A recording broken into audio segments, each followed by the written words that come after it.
আসসালামু আলাইকুম রহমতুল্লাহি ওয়া বারাকাতুহু। আজকে আমি একটি গল্প শেয়ার করতে আসলাম। একজন ব্যক্তি একটি রাস্তা দিয়ে প্রতিনিয়ত যাত্রা করে।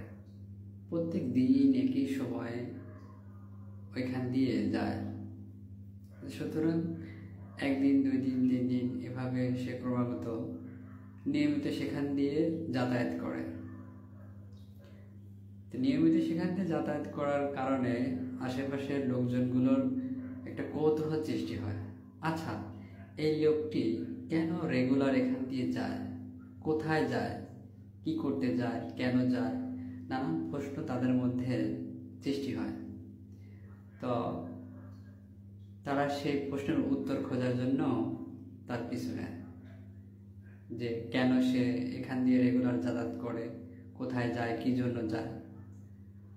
তো এক পর্যায়ে দেখা গেছে যে সে ব্যক্তি ওখান দিয়ে রেগুলার যাতায়াত করার কারণে দুটি দিক উল্লেখ করা হয়েছে। এক নম্বর হচ্ছে যে রাস্তাটা সে যাইতে যাইতে সে এত পরিচিত হয়ে গেছে যে একদম চেনা হয়ে গেছে, চোখ বেঁধে দিলেও সে যেতে পারবে। আর দুই নাম্বার হচ্ছে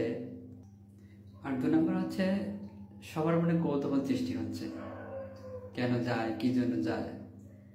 সেম তাই আমরা যদি রেগুলারলি কাজ করি, ফেসবুকে কাজ করি, রেগুলার আমাদের রুটিন মাফিক কাজ করি, রোবোটিক সিস্টেমে যেহেতু ফেসবুকটা পরিচালিত, তাদের মধ্যে একটা নাড়া সৃষ্টি হবে যে কেন এই ব্যক্তিটা রেগুলার কাজ করতেছে। অবশ্যই সে সফলতা অর্জন করতে চায়, সে রেগুলার একজন আমাদের ডিস্ট্রিবিউটর।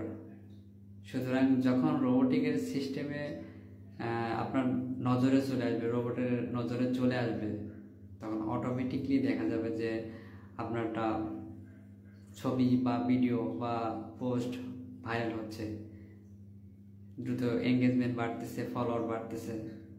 এটা এক নম্বর কারণ, মানে এটাকে এক্সাম্পল হিসেবে ধরা হয়েছে। আসল কথা হচ্ছে রেগুলারিটি। আমাদের রেগুলার কাজ করতে হবে। আমাদের ভিউ আসতেছে না, তারপর ফলোয়ার বাড়তেছে না, এঙ্গেজমেন্ট বাড়তেছে না, আমি হতাশ, আমি আর কাজ করবো না, রেখে দিলাম, তাহলে শেষ, আপনার দ্বারা হবে না। আর যদি ভিউ আসতেছে না, এঙ্গেজমেন্ট বাড়তেছে না, ফলোয়ার বাড়তেছে না, এটা নাথিং।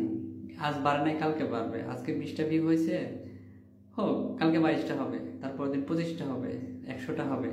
আস্তে আস্তে দেখা যাবে যে ক্রমাগত বাড়তে আছে। অ্যালগোরিদমে যেহেতু রোবোটিক অ্যালগোরিদমে চলছে, সেক্ষেত্রে বাড়বে, কমবে না যদি আপনি রেগুলার কাজ করেন। তাই আমার শেষ কথা হচ্ছে, যদি সফল হতে চান তাহলে অবশ্যই রেগুলার কাজ করেন। যত কষ্টই হোক, একদিন সফল হবে ইনশাআল্লাহ।